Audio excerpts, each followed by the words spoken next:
Hi, everyone. My name is Margaret Ledford for Engage at Gable Stage. And today joining me is Joshua Hernandez, whose project Pretty Boy Josh was selected as an awardee for the Engage at Gable Stage Artist Grants. So Josh, what's your relationship to Gable Stage? So my relationship, I played Charlie in the 2018 production of Admissions. And that was my first professional theater job in Miami. And it was directed by Joe Adler. And it was a really great experience because I got to meet a lot of really cool actors who I worked with and people behind stage as well. And it was a really cool experience. Are you local to Miami? I am. I'm local to Miami. And in the last year, I moved to New York City to see what that was like. And then the pandemic happened. And in March, I came back to Miami. So I'm currently here. But yeah, I'm local to Miami. You're sheltering in place with your family, or? Yeah, I'm sheltering in place with my family. We live in Kendall, and it's kind of crazy because my birthday was March 13th, the day the national emergency was declared. And I was planning on coming home that weekend anyway, just to like celebrate with my parents. And then things happened, and I've stayed since. And I will be going back soon just to get my stuff. And yeah, it's been a little crazy, but it's been good. It's been good. How did you fall into this theater profession? Yeah, so I started acting when I was like 15, 16 in high school. And it was kind of like something I was just like, okay, let me just do this as a hobby. Let's see what it's like. Because I was like, oh, this is interesting. I've always watched films growing up, and I've always been interested in like storytelling. And I took classes outside of my school because my high school didn't have a drama program. And I took classes at a community children's theater called Roxy Theater Group. And I started to really like it. I took classes in acting and musical theater. I did some shows. And then eventually, after a year or two, I kind of decided, okay, this is something I really like. I'm going to go into this.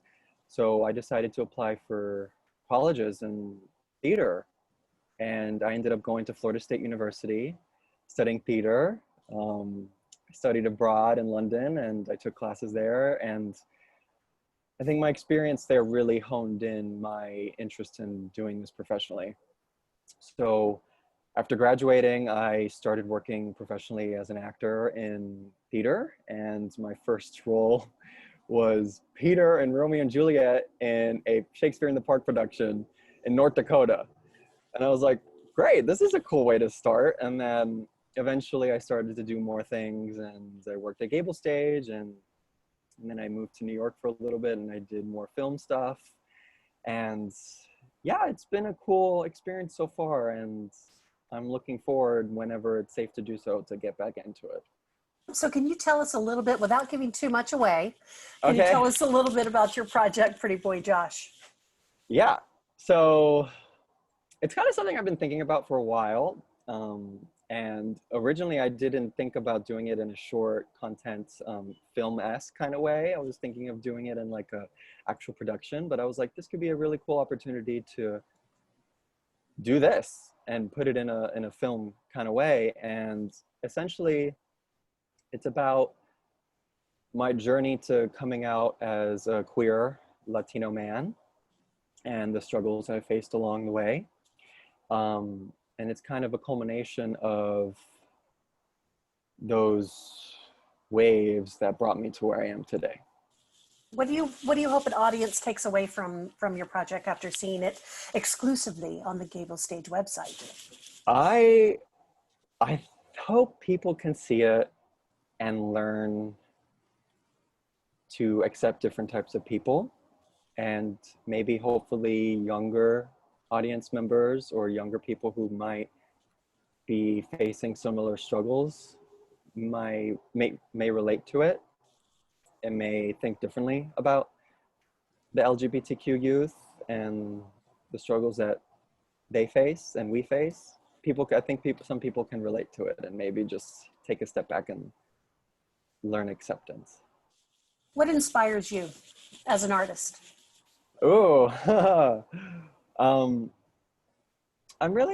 inspired by this is probably a cliched answer, but just really good storytelling. And I'm really interested because me specifically, I'm Latino and queer. I'm interested in those types of stories, and stories that are kind of centered around realism and about real life things, and kind of just highlight stories that aren't necessarily told in the mainstream media or you don't really see often. What scares you? So many things.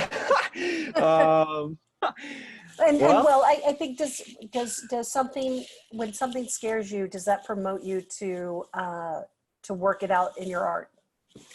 yeah, so I guess specifically in terms of this project that I'm working on right now, Pretty Boy Josh,